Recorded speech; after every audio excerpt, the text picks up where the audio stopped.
Hi everyone, माझं नाव आहे सुवर्णा. चॅनलचं नाव आहे अर्बन पाटलीन आणि मी सुवर्णा अर्बन पाटलीन नावाच्या या चॅनलवर तुम्हा सगळ्यांचं पुन्हा एकदा खूप मनापासून स्वागत करते. दिवाळी नुकतीच आटोपलेली आहे, त्यामुळे दिवाळीच्या तुम्हा सगळ्यांना खूप खूप शुभेच्छा. आय होप तुमची दिवाळी खूप छान आनंदाची गेली असेल. तर या चॅनलवर मी ऍक्च्युली विविध विषयांवर गप्पा मारायला येत असते. तुम्हा लोकांसाठी विविध विषय मी इथे गप्पा गप्पा म्हणजे चर्चेला आणत असते. अगदी फॅशन पासून ते फूड पर्यंत, स्किन केअर पासून ते मनस्थितीपर्यंत, व्यायामापासून अगदी सगळं काही मी इकडे तुम्हा लोकांसाठी चर्चेला आणत असते. तर आज जो विषय मी तुमच्यासाठी तुमच्या पुढे बोलायला घेऊन आलेली आहे, तो विषय म्हणजे माझ्या मनाच्या अत्यंत जवळची एक कविता आहे. कुसुमाग्रजांची कविता आहे आणि ही कविता माझ्या 8वीच्या पाठ्यपुस्तकामध्ये मला होती. खूप सुंदर कविता आहे. आणि काय झालं की आज अचानक कुठेतरी मला ती कविता वाचण्यात आली आणि त्यामुळे मला असं वाटलं, ती पुन्हा मला ते सगळं आठवलं आणि ती कविता आठवली आणि असं वाटलं की आज तुम्हा लोकांसोबत तीच कविता मी शेअर करायला इथे यायला हवं. कवितेचं नाव आहे कणा. कविता आहे कुसुमाग्रजांची आणि खूप सुंदर कविता आहे. तुम्हा लोकांपैकी बऱ्याच जणांना माहिती असेल किंवा माहिती नसेलही. तर कविता अशी आहे की ऍक्च्युली कवितेचा मतितार्थ आहे की एखादी व्यक्ती ना बऱ्याचदा आपल्याकडे येत असते आपलं काहीतरी गाऱ्हाणं सांगायला, गाऱ्हाणं म्हणण्यापेक्षा आपलं दुःख शेअर करण्यासाठी, आपला प्रॉब्लेम शेअर करण्यासाठी. आणि आपल्याला काय वाटतं की आपल्याला असं वाटतं की त्या व्यक्तीला प्रत्यक्ष मदतीची गरज आहे, पण त्या व्यक्तीला बऱ्याचदा प्रत्यक्ष मदतीची गरज नसते. त्या व्यक्तीला खरं तर बऱ्याचदा फक्त सपोर्ट हवा असतो. त्याला कोणीतरी असं म्हणायला हवं असतं की बाबा टेन्शन घेऊ नको, ही परिस्थिती आहे, ही पण पार होईल, सगळं नीट होईल, तू काळजी करू नकोस, तू फक्त लढत राहा. तर असं मतितार्थ असलेली, असा अर्थ असलेली ती कविता आहे. खूप सुंदर कविता आहे. कविता अशी आहे की एक एक व्यक्ती आहे, त्यांनी सर असं मेन्शन केलंय. तर त्या सरांकडे ना पाऊस सुरू असतो खूप बाहेर आणि अशा वेळी सरांच्या दारामध्ये एक त्यांचा जुना विद्यार्थी येतो आणि तो येतो आणि मग पुढची कविता अशी आहे. तो म्हणतो, ओळखलत का सर मला? तर सरांना विद्यार्थी म्हणतोय की ओळखलत का सर मला? पावसात आला कोणी? पावसामध्ये कोणीतरी आलाय आणि तो सरांना म्हणतोय की सर ओळखलत का मला? तर ओळखलत का सर मला? पावसात आला कोणी? कपडे होते कर्दमलेले, केसावरती पाणी. क्षणभर बसला, नंतर हसला, बोलला वरती पाहून. तर तो जो विद्यार्थी आहे तो क्षणभर बसला. सरांनी त्याला बसवलं, तो बसला, हसला थोडा आणि नंतर वर पाहून बोलला, सरांना सांगायला लागला, आपलं आपलं आपलं शेअर करायला लागला प्रॉब्लेम, आपलं दुःख. की क्षणभर बसला, नंतर हसला, बोलला वरती पाहून. गंगामाई पाहुणी आली, गेली घरट्यात राहून. म्हणजे त्याच्याकडे पावसाळ्याच्या दिवसामध्ये पूर आलेला आहे आणि नदी जी आहे ती त्याच्या घरामध्ये, नदीचं पाणी आलेलं आहे आणि नदीचं पाणी आल्यामुळे मग पुढे काय झालंय त्याच्या घरात तो हे सांगतोय की गंगामाई पाहुणी आली, गेली घरट्यात राहून. माहेरवाशीण पोरीसारखी चार भिंतीत नाचली. जशी सासरला राहणारी मुलगी 4 दिवस माहेरी राहायला येते आणि जशी 4 भिंतींमध्ये ती मनसोक्त हुंदडते, तशी ती हुंदडलेली आहे नदी सगळीकडे त्याच्या घरामध्ये. तर माहेरवाशीण पोरीसारखी 4 भिंतीत नाचली, मोकळ्या हाती जाईल कशी, बायको मात्र वाचली.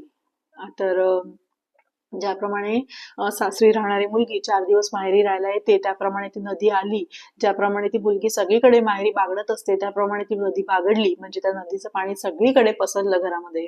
आणि ज्याप्रमाणे सासरी जाताना ती मुलगी जी आहे ती आपल्या आई वडिलांकडून बरंच काहीतरी घेऊन जात असते, त्याच प्रकारे ही नदी देखील या विद्यार्थ्याच्या घरून सगळं काही आपल्या सोबत घेऊन गेलेली आहे. तर तो हे पुढे एक्सप्लेन करतो की गंगामाई पाहुणी आली, गेली घरट्यात राहून.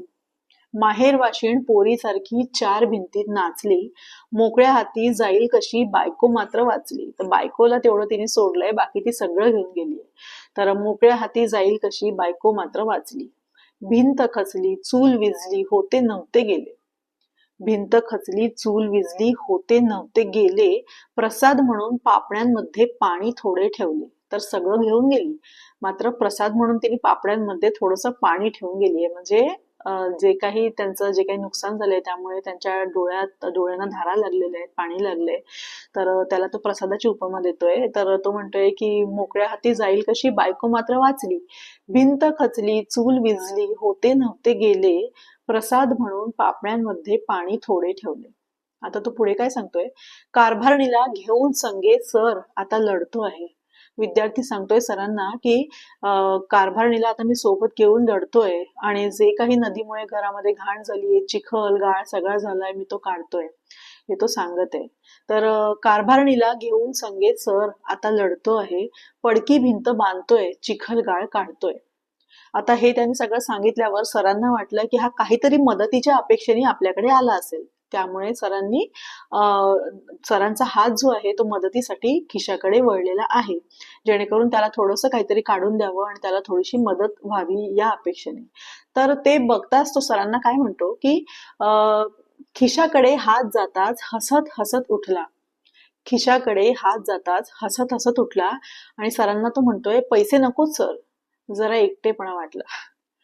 तर असं असतं बघा की आपल्याला प्रत्येक वेळेला आपल्याला असं वाटतं की कोणीतरी आपल्याकडून काहीतरी मदतीच्या अपेक्षेने आलेला आहे, पण मदत ही प्रत्येकच वेळी स्थूल मदत नसते. स्थूल मदत म्हणजे एखादी वस्तुरूपी केलेली मदत अशी नसते. बऱ्याचदा मदत जी असते की आपल्या कोणाला तरी काहीतरी एकटेपणा वाटत असतो, त्याला ते दुःख शेअर करायची इच्छा असते आणि त्यामुळे तो तुमच्याकडे आलेला असतो की ही व्यक्ती माझं दुःख ऐकायला परफेक्ट आहे, हिच्याजवळ मी माझं मन मोकळं करू शकतो, हे त्या व्यक्तीला वाटत असतं आणि त्यामुळे ती तुमच्याकडे आपलं मन मोकळं करायला, आपलं दुःख सांगायला आलेली असते. किती मोठी जबाबदारी आहे. ज्यावेळी आपल्याकडे असं दुःख सांगायला कोणीतरी येत असतं त्यावेळेला ती व्यक्तीचा आपल्यावर केवढा विश्वास असेल याचा आपण विचार केलेलाच बरा की किती विश्वास असेल तिचा आपल्यावर, किती प्रेम असेल आपलं तिच्यावर. तर अशा वेळी त्या व्यक्तीला समजून घेणं, समजून सांगणं आणि तिची ती गोष्ट आहे ती फक्त आपल्यापर्यंत ठेवणं ही आपली किती मोठी आपल्यावर जबाबदारी असते ना. तर तो म्हणतोय की खिशाकडे हात जाताच हसत हसत उठला, पैसे नकोच सर, जरा एकटेपणा वाटला. मोडून पडला संसार. विद्यार्थी म्हणतोय सरांना, मोडून पडला संसार तरी मोडला नाही कणा. मोडून पडला संसार तरी मोडला नाही कणा. पाठीवरती हात ठेवून नुसतं लढ म्हणा. पाठीवरती हात ठेवून नुसतं लढ म्हणा.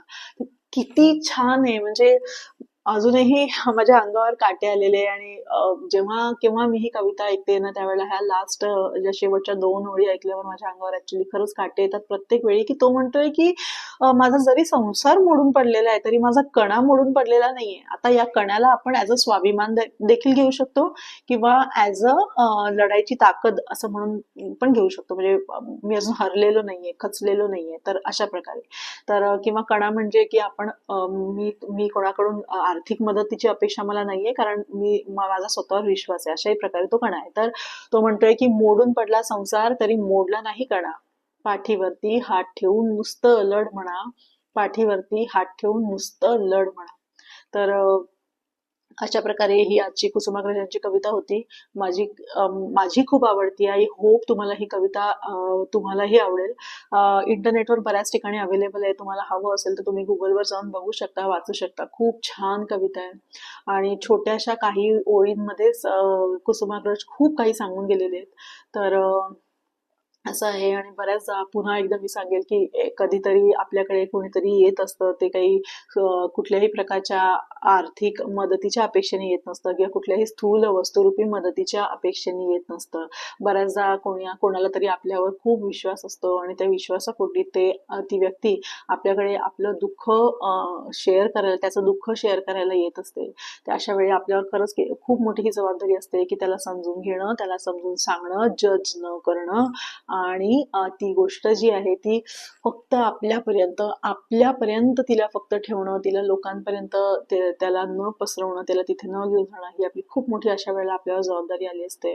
तर तुम्हालाही असं जर का कोणी तुमच्या आयुष्यामध्ये असं कोणी इतकं जवळचं समजत असेल की तुम्हाला ते आपले दुःख, आपले अगदी अगदी कोर प्रॉब्लेम शेअर करत असेल तर नक्की समजू स्वतःला. कारण कसं आहे ना की प्रेम आहे म्हणूनच हे लोक आपल्याशी अशा प्रकारे शेअर करतायत, विश्वास आहे म्हणून शेअर करतायत आणि आपल्यावर कोणाचा तरी अशा प्रकारचा विश्वास असणं ही एक प्रकारची ही जीत आहे, एक प्रकारची जीत आहे ही, राईट.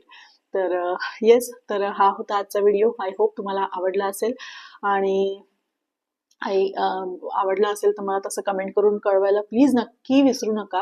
आणि हा व्हिडिओ जर तुम्हाला अजून कोणाला शेअर करावा असं वाटत असेल तर बिनधास्त शेअरचं बटन दाबून द्या, शेअर करा. आवडला असेल बिनधास्त लाईकवालं बटन दाबा, लाईक करा.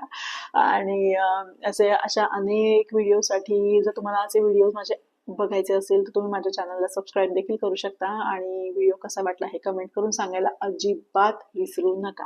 आणि ट्यून राहा आणि बघत राहा अर्बन पाटलीन माझ्या नेक्स्ट व्हिडिओपर्यंत. तोपर्यंत सगळ्यांना thank you so much and I love you so much. So grateful I am. Thank you. Bye.